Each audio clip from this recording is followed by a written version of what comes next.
America అధ్యక్షునికి పెద్ద షాకే తగిలింది. Donald Trump వలస విధానాలు, ప్రపంచ దేశాలపై సుంకాల మోత, ఇక ఉద్యోగుల తొలగింపును ఆ దేశ ప్రజలు హర్షించలేకపోతున్నారు. స్థానిక ఎన్నికల్లో డెమోక్రాట్లకు గెలిపించడంతో మేక్ అమెరికా గ్రేట్ అగైన్ డొల్లతనం బయటపడింది. ఈ ఎన్నికల్లో ముగ్గురు భారత సంతతి ముస్లిం అభ్యర్థులు ఘన విజయం అందరినీ ఆకర్షిస్తుంది. అధ్యక్ష ఇక కాచుకో అని అంటూ న్యూయార్క్ మేయర్గా ఎన్నికైన మమ్దాని చేసిన గర్జన ట్రంప్ను వణికించింది. అయితే న్యూయార్క్ కమ్యూనిస్టు, క్యూబా, సోషలిస్టు వెనిజులాలా మారిపోతుందని శాపనార్థులు పెడుతున్నారు అమెరికా అధ్యక్షుడు. సరిగ్గా ఏడాది క్రితం డొనాల్డ్ ట్రంప్ మరోసారి అమెరికాకు అధ్యక్షుడిగా ఎన్నికయ్యారు. ఏడాది తిరిగేలోగా స్థానిక ఎన్నికల రూపంలో ప్రజల వ్యతిరేకతను ఎదుర్కోవటం యాదృచ్ఛికమేం కాదు. అమెరికా ఫస్ట్ అంటూ ఏ వలసదారులను దేశం నుంచి వెళ్లగొట్టేందుకు ప్రయత్నిస్తున్నారో వారే ఆయనకు ఓటమి రుచిని చూపించారు. వీరిలో ముగ్గురు భారత సంతతికి చెందిన ముస్లింలే కావటం మరింత ఆసక్తిని కలిగిస్తోంది. అధ్యక్షుడు ట్రంప్ను సవాల్ చేసి మరీ 34 ఏళ్ల భారత సంతతి యువకుడు జోహ్రాన్ మమ్దాని న్యూయార్క్ మేయర్గా ఎన్నికయ్యారు. అటు వర్జీనియా లెఫ్టినెంట్ గవర్నర్గా, భారత్లో జన్మించి అమెరికాలో స్థిరపడ్డ గజాలా హష్మీ విజయం సాధించారు. మరోవైపు సిన్సినాటి మేయర్గా భారత సంతతికి చెందిన అఫ్తాబ్ పూరేవాల్ రెండోసారి ఎన్నికయ్యారు. వీరంతా డెమోక్రాట్ అభ్యర్థులే కావటం విశేషం. ఇక న్యూజెర్సీ గవర్నర్గా మికీ షెరిల్, వర్జీనియా గవర్నర్గా అబిగెయిల్ స్పాన్బర్గర్ విజయం సాధించారు. పిట్స్బర్గ్ మేయర్గా కోరీ ఓకానర్ గెలిచారు. అట్లాంటా మేయర్గా ఆండ్రే డికెన్స్ రెండోసారి విజయం సాధించారు. ఇదంతా డొనాల్డ్ ట్రంప్తో పాటు ఆయన పార్టీ రిపబ్లికన్లకు పెద్ద షాకే ఇచ్చింది. ముఖ్యంగా ప్రపంచ ఆర్థిక రాజధానిగా పిలువబడే న్యూయార్క్ మహానగర మేయర్ ఎన్నికల ఫలితాలు అమెరికా అధ్యక్షునికి అస్సలు మింగుడు పడటం లేదు. ఇక్కడ డెమోక్రాట్ అభ్యర్థిగా బరిలో నిలిచిన జోహ్రాన్ మమ్దాని ఘన విజయం సాధించారు. జోహ్రాన్ మమ్దాని గత 100 ఏళ్లలో అతి పిన్న వయస్కుడైన మేయర్గా చరిత్ర సృష్టించారు. అంతేగాక ఈ పదవికి తొలి దక్షిణాసియా వాసిగా రికార్డు నెలకొల్పారు. తన గెలుపు న్యూయార్క్ నగరానికి ఉషోదయంగా మమ్దాని అభివర్ణించారు.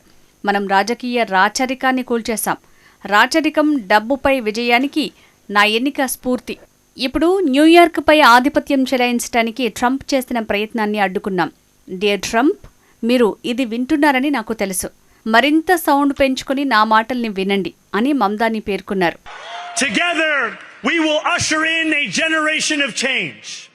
And if we embrace this brave new course rather than fleeing from it, we can respond to oligarchy and authoritarianism with the strength it fears, not the appeasement it craves.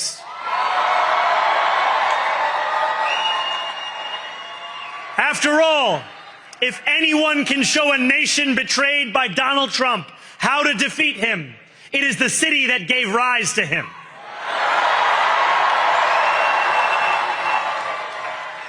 And if there is any way to terrify a despot, it is by dismantling the very conditions that allowed him to accumulate power. This is not only how we stop Trump, it's how we stop the next one.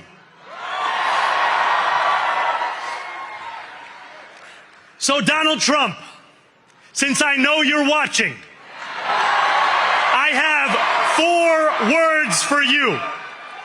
Turn the volume up.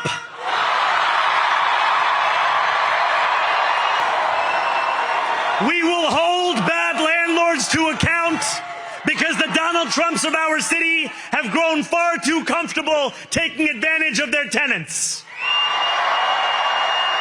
We will put an end to the culture of corruption that has allowed billionaires like Trump to evade taxation and exploit tax breaks. Virginia lieutenant గవర్నర్గా భారత్లో జన్మించి అమెరికాలో స్థిరపడ్డ 61 ఏళ్ల Democrat Ghazala Firdous Hashmi విజయం సాధించారు. Governor తర్వాత అత్యున్నత పదవి ఇది.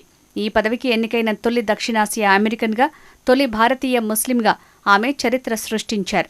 ఆమెకు 18,44,916, రిపబ్లికన్ అభ్యర్థి జాన్ రీడ్కు 14,84,806 ఓట్లు వచ్చాయి.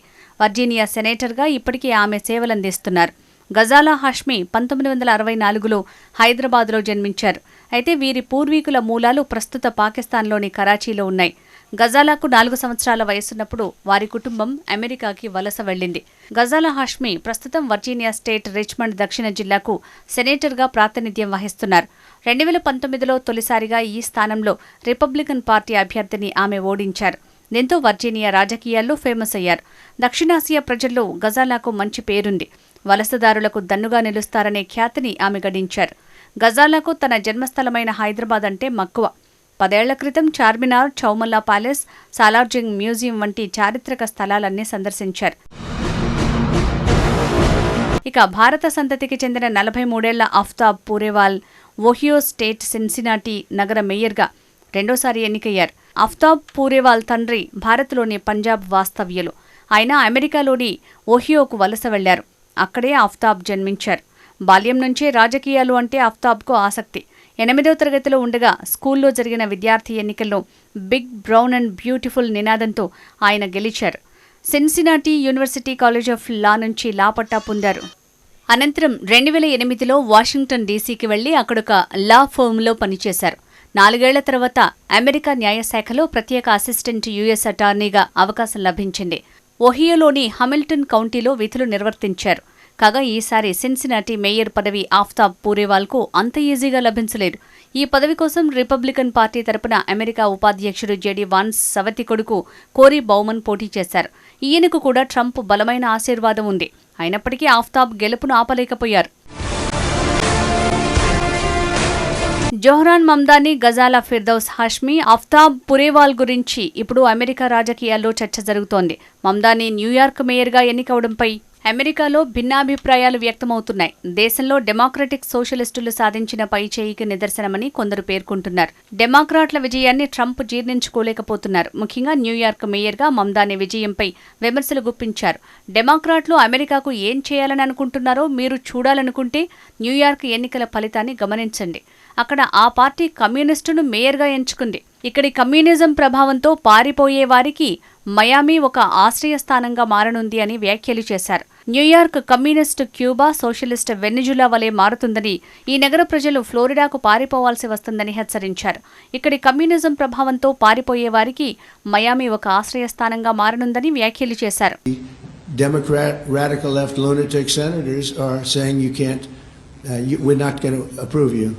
And if we're not going to approve you, I had actually one Republican who got 2 great letters, but it turned out that he was a rhino, but that was a nice term for him. Now, he got 2 letters of approval, and when I said 2 Democrats approved him, I had to fire him because I figured if 2 Democrats approved him, they wrote the most beautiful letters. I found out, man, this is strange, and he was no good. I fired him. He was really not much of a Republican. మొత్తం మీద America స్థానిక ఎన్నికలు అధ్యక్షుడు Donald Trump మీద వ్యతిరేకతను చాటి చెప్పాయి. సరిగ్గా ఏడాది క్రితం నవంబర్ 5, 2024న ఆయన అధ్యక్షునిగా ఎన్నికయ్యారు. ఇప్పుడు ఆయన పార్టీకి చెందిన అభ్యర్థులను పలు రాష్ట్రాల ప్రజలు తిరస్కరించారు. అమెరికాలోని ప్రతి 10 మందిలో 6 ట్రంప్పై ఆగ్రహం వ్యక్తం చేస్తున్నట్లు ఓ సర్వేలో తేలింది. కేవలం 3లో 1 వంతు మాత్రమే సంతృప్తిగా ఉన్నామని చెప్పారు. వర్జీనియా సహా అనేక రాష్ట్రాలలో సగం కంటే ఎక్కువ మంది ఓటర్లు ట్రంప్కు హెచ్చరిక పంపారంటూ అక్కడి మీడియాలో కథనాలు వచ్చాయి. ఈ ఎన్నికల ఫలితాలపై బిగ్ బ్యూటిఫుల్ బడ్జెట్ బిల్లు సహా కేంద్ర ప్రభుత్వ ఉద్యోగుల ప్రభావం చూపింది అనే వాదన వినిపిస్తోంది. ప్రపంచ దేశాలపై సుంకాల బాదుడు, వలసదారుల విషయంలో కఠిన వైఖరి మైనస్ పాయింట్గా మారుతున్నట్టు సమాచారం. దీని ప్రభావం 2026 అమెరికా మధ్యంతర ఎన్నికల్లో, 2028 దేశ అధ్యక్ష ఎన్నికల్లోనూ ప్రతిబింబించే అవకాశం ఉంది. కాగా ఎన్నికలకు ట్రంప్ దూరంగా ఉండటం, షట్డౌన్ వల్లే రిపబ్లికన్లు ఓడిపోయారని రాజకీయ విశ్లేషకులు చెప్పినట్లు అమెరికా అధ్యక్షుడు తన సొంత సోషల్ మీడియా వేదికగా పేర్కొనటం గమనార్హం.